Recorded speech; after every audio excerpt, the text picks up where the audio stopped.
Últimamente, al mirar alrededor, las señales indican.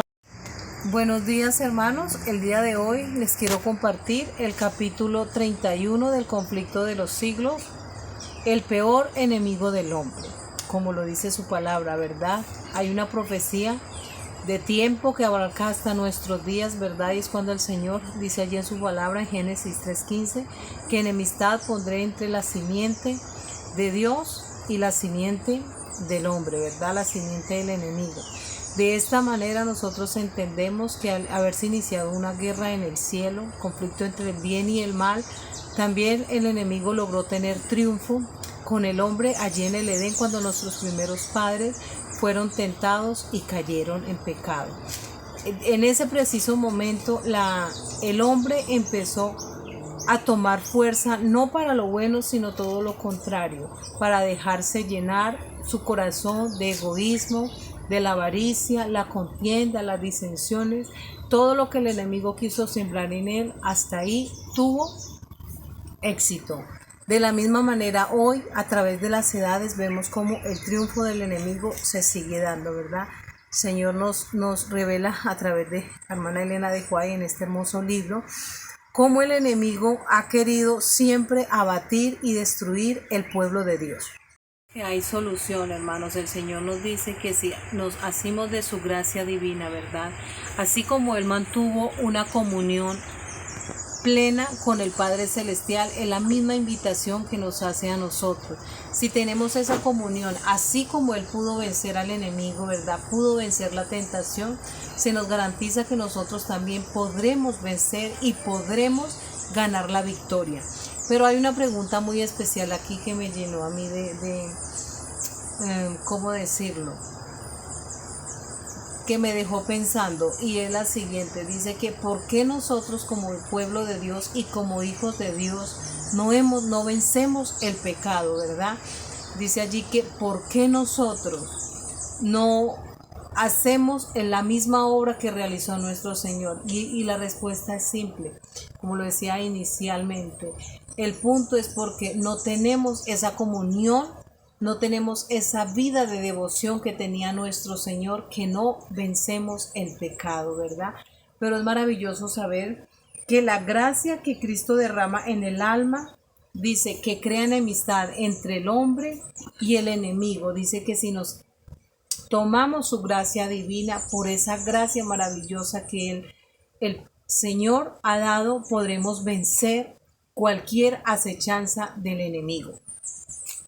Y dice que la misma enemistad, no va a haber diferencia, mis hermanos, la misma enemistad que el enemigo tuvo con nuestro Señor y la misma enemistad que los discípulos tuvieron que enfrentar, serán las mismas enemistades que hoy nosotros vamos a enfrentar. Que como soldados del Señor, ¿verdad? Debemos velar y estar en guardia. Pero dice allí que ¿por qué es que no hacemos resistencia, cierto? ¿Por qué no hacemos resistencia a las tentaciones y a las acechanzas del enemigo? Dice que mientras los hombres, nosotros desconocemos los artificios del vigilante del enemigo, este sigue a cada momento nuestras pisadas. Y algo tremendo, dice que se introducen en los gobiernos, en las familias, en la iglesia, en los consejos de la nación, en los tribunales. Dice que con el fin de llevar cautivas todas las almas que más pueda, ¿verdad?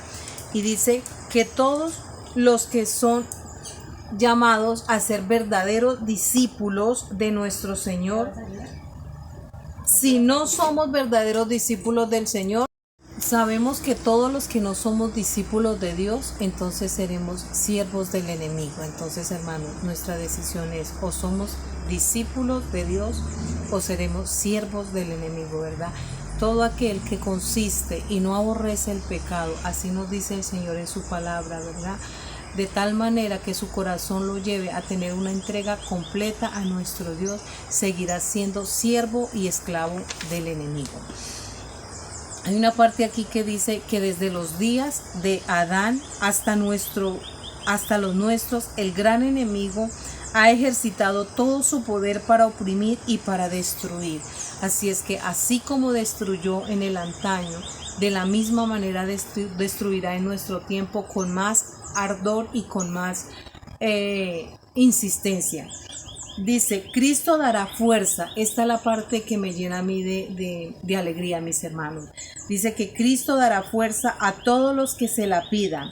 Nadie, absolutamente nadie, hermanos, mentalicemos en esta parte. Nadie, absolutamente nadie, sin su propio consentimiento puede ser vencido por el enemigo. Es decir, así como Dios no nos obliga, el enemigo tampoco nos puede obligar a nosotros a pecar.